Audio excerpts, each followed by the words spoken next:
grade. We are going to work on our beads, finish those up today, or at least know how to finish them up. I know I made a video last time about how to make them. I'm going to go over those again. So I have some of my triangles here that I've cut from my page that I've colored, and I am going to flip it over.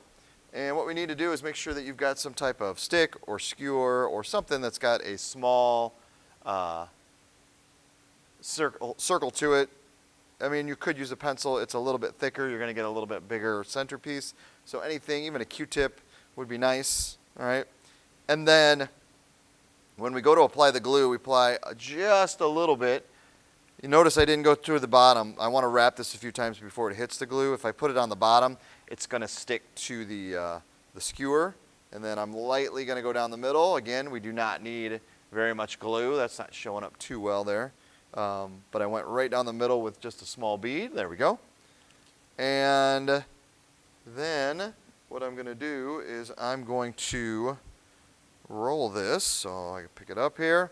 So I've got my fingers underneath and my thumbs on top. And I'm kind of just rocking it back and forth to get a curve to the page. And I'm pinching kind of tight so that I can roll it right into the glue. And then I'm going to check real quick, make sure it moves. And then I'm going to get that glue to go right down the center. So my center is kind of going more to the right here. You can see that I'm missing a little bit. I don't want to unwind this because it will start to tear the paper. But I want to try to keep my center of my triangle located in the middle. So I kind of adjusted it a little bit and it did end up back in the middle.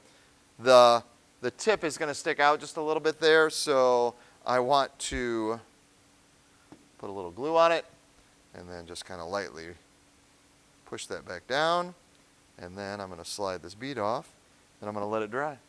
All right, so you can see I've got my other ones there. So there's a couple things we can do. We can make a bracelet or we can make a necklace, so I'm going to show you the bracelet first. So I've taken this bead and I've strung my elastic cord all the way through. And I've pulled them so that they're even on the other end, all right? And then what I want to do is I'm going to take one of my dry beads and we're going to get this one to go right next to it.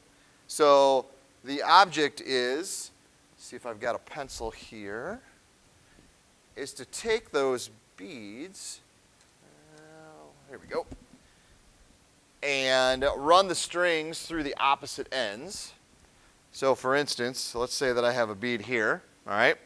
And it has the string coming out like this. My next bead here, this string will come in through this side and come out, and this string will come in this side and come out that way, and that will lock them into place. So like so, see if I can get her done here.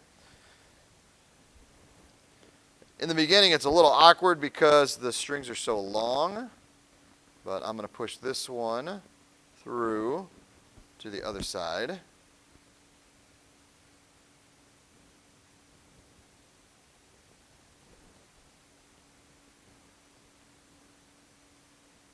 And I'm going to push this one through. So they're both going to come out. All right. So I've got the two ends. And I'm going to pull on them. So I'm holding that bead and I'm pulling at the same time my two strings. And so now you can see, so the string came through and then it came out, and then I'm going to keep doing that. And in the beginning they won't be very tight together. They're supposed to be right next to each other, but they'll kind of separate until we get a few more. It will eventually look like this. So I've had these strings, they go through, and they go through, and they keep going all the way to the end. And since it's elastic, it's nice and stretchy, I will take these last two pieces and I will tie them onto this piece right here. This will make a nice little bracelet that will stretch and go over the wrist. Then you can take it on and off as you go. All right. So that's what they will look like. We'll keep them all nice and neat. Pretty nice colors that this one was made out of. This one's Miss Hayes's. She did a nice job. All right. Now, the other thing we can do is that we can make a necklace. And so we can take our beads and we can start to put one right next to the other. So we can have one there, and we can have one there, and we can string all these. I still wanted to find the center so that it's pretty even, and we can start to string these so that they go all the way down. And it's tough to do on a incline. All right. So what I want to do is I want to start to think about how these are going to look together. All right. And so I will take my tile here, and so I'll start putting those beads one right next to another just to see. You know what, I'm going to get a ruler. I think that'll be a little bit better. Hold them into place. There we go. All right.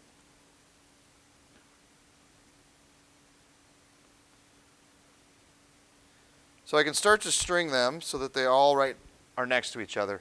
If I wanted to, I could search for some other things to put in there. So we've got some different style of beads that we might be able to string in there. There's all kinds of fun stuff that we can put in. So I'll grab a couple examples here. It could be that we come up with a nice design with some decorative beads in between. Maybe we can put, some of these things in between, depending on the colors. We want to work that out. So we can have some nice, a nice design, or we can just leave it so that it is just the beads themselves that we made, and make that into a nice necklace from there. And then just tie off the end, and we'll make it long enough so that it actually strings, whatever length you want. So all of the beads that we made should go nice and neat around. If we wanted to make it a little bit longer, we could put some beads in between. Okay? So there's your two options. If you don't have elastic cord like I've got here, then the necklace might be the way to go. But if you've got some, then you can make that nice bracelet like I showed you before. And or we can do the necklace. So those are your two options. That's the last time we're working on this in class. So if you guys are at home making these beads, maybe even find yourself some thread. It's not going to stretch as much. So if you use something that's not going to stretch, you want to make sure you maybe make some extra beads so that it's big enough to go around, or make yourself a nice necklace. Guys, enjoy. If you're giving this as a Mother's Day gift, I hope they love it. These are really kind of cool beads to make. And enjoy, all right? We'll see you guys soon.